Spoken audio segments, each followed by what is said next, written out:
हाय, मेरा नाम doctor Patrick है। आज हम क्रिप्टो करेंसी के बारे में बात करेंगे।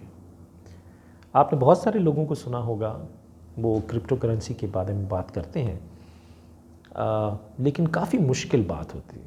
एक आम फहम ज़बान में बात करना बहुत मुश्किल हो जाता है, और जो कॉमन लोग हैं वो लोग इसको समझ नहीं सकते। तो आज हम कोशिश करेंगे कि जितने भी सवालात एक आम शख्स के जहन में हैं क्रिप्टो करेंसी के हवाले से, उसके जवाबात हम दे सकें। इससे पेशतर कि हम क्रिप्टो करेंसी की बात करें, मैं आपको ये बताना चाहता हूँ कि ये करेंसी जो है, नोट या कोइंस, ये कब शुरू हुए और फिर अब ये क्रिप्टो करेंसी क्या है और फिर क्या होने जा रहा है इसके बाद। तो ये जो कोइंस थे, ये अगर आप तारीख़ का मुताला करें तो उसमें देखेंगे कि 600 BC में, BC मीन्स बिफ़ोर क्राइस्ट, क़ब्ल मसीह जो है, 600 क़ब्ल मसीह में कोइंस राइज हुए। उससे पहले चीज़ों को किस तरह से ख़रीदा जाता था कि आप कोई चीज़ किसी शख्स को देते थे अपनी तरफ से, जिस तरह से सूडान में नमक होता था बहुत, तो वहाँ पर वो नमक ले आते थे, और साउथ अफ्रीका में सोना होता था तो वो सोना नमक देते थे अपनी तरफ से और सोना उनसे ले लेते थे। तो ये एक मिसाल आपको मैं दे रहा हूँ। तो इस तरह से उससे पहले तिजारत होती थी, लेकिन बाद में कोइंस बने और फिर नोट्स 700 क़ब्ल मसीह में बने, जो कि चाइना ने इंट्रोड्यूस कराए नोट्स, रुपए। और जो कोइंस थे वो तुर्की में कहीं पर इंट्रोड्यूस हुए। तो अब हम उससे आगे जब बढ़ते हैं तो हम बात करते हैं कि नोट्स और कोइंस तो थे, अब आ गई बात डिजिटल करेंसी की। तो क्रिप्टो करेंसी एक्चुअली एक वर्चुअल करेंसी है जो कि आप छू नहीं सकते। इसको आप ब्लॉकचेन सिस्टम के थ्रू जो है वो इस्तेमाल करते हैं, बट इसकी बहुत इकसाम इक़साम होती हैं। 14,500 इक़साम की क्रिप्टो करेंसीज हैं। अब इसको आसान तरीके से समझने के लिए ये है कि अगर आपने फ़िल्मों में देखा हो, जुए खाने में जाके लोग जुआ खेलते थे, तो उसमें टोकन्स होते हैं पड़े हुए, हर टोकन की डिफरेंट कीमत होती।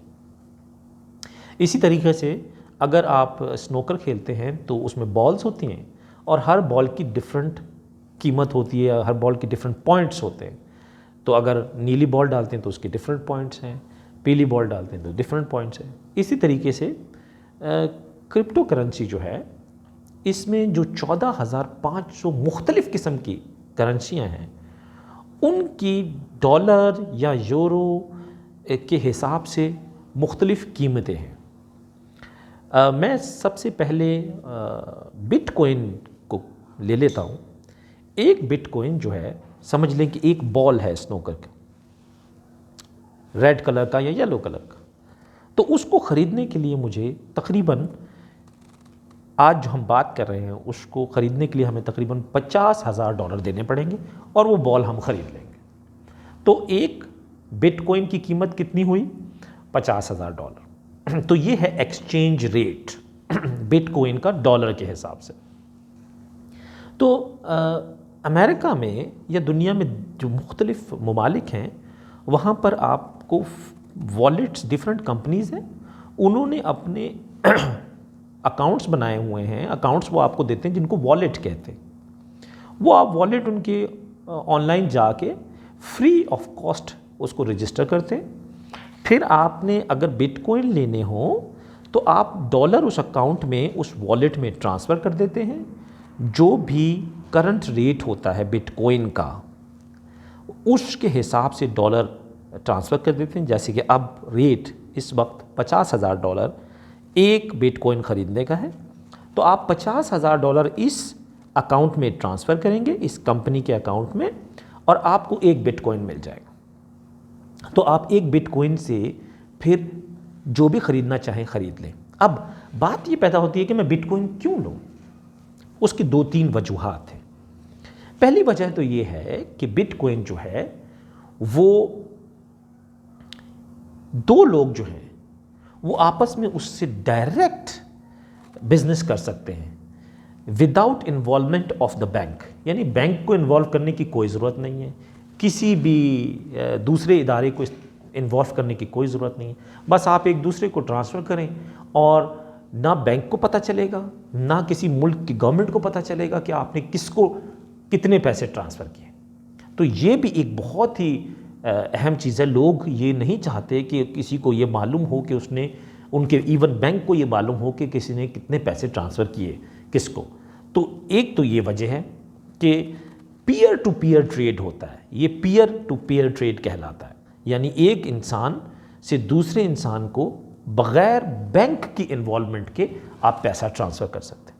दूसरा ये कि बिटकॉइन जब आप ख़रीदते हैं तो बिटकॉइन का रोज़ाना के बुनियाद पे रेट बढ़ता है, कम भी होता है, लेकिन आजकल ये देखा जा रहा है कि अगर आप बिटकॉइन ख़रीद लेंगे 50,000 का या 40,000 पे वैल्यू है तो वो नॉर्मली बढ़ जाता है, और जैसे ही वो बढ़े आप बिटकॉइन बेच दें और दोबारा डॉलर अपने उस वॉलेट से आप ट्रांसफ़र कर दें अपने डॉलर अकाउंट में, तो इससे आपको मुनाफा हो सकता है। जिस तरह आपने $50,000 का एक बिटकॉइन ख़रीदा और नेक्स्ट डे बिटकॉइन की वैल्यू $60,000 पे चली गई, तो आपको $10,000 का मुनाफा हो गया उस दिन।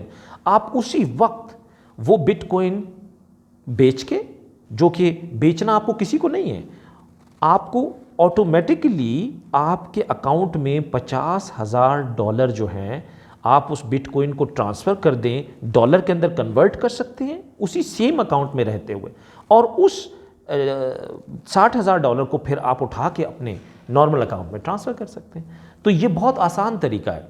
इसमें आप कोई भी कैश ऐप वॉलेट ले लें या स्क्रिल ले लें या आप कोइन बेस ले लें, ये मुख्तलिफ वॉलेट्स हैं, यानी मुख्तलिफ कंपनियां हैं जो आपको अपना अकाउंट देती हैं, वॉलेट देती हैं। आप फ्री ऑफ कॉस्ट उधर रजिस्टर करें और वहाँ पर अपना अकाउंट खोलें और बिटकॉइन ख़रीदें और उनको रखें, और जब उनकी रेट बढ़े तो फौरी तौर पे बिटकॉइन बेच करके और वो जो मुनाफा हो वो आप अपने बैंक अकाउंट में ट्रांसफ़र कर दें वापस। तो इस तरह से आप पैसे कमा भी सकते हैं। तो दो चीज़ें बहुत अहम हैं। एक तो अगर आप किसी से तिजारत कर रहे हैं तो उसका किसी को मालूम नहीं होगा, ना किसी बैंक को, ना किसी इदारे को, ना गवर्नमेंट को।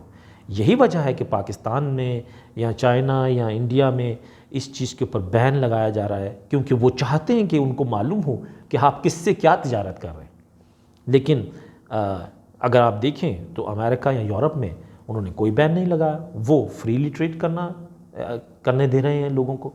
तो ये जो चीज़ थी, मैंने सोचा आज कि आपको इस चीज़ के बारे में बताएं। अगर आपको इस चीज़ के बारे में कोई और सवालात आपके जहन में तो आप कमेंट में ज़रूर पूछ सकते हैं। और अगर आपको हमारी वीडियो पसंद आई हो तो इसको लाइक कीजिए, शेयर करें और हमारे चैनल को सब्सक्राइब करें। शुक्रिया।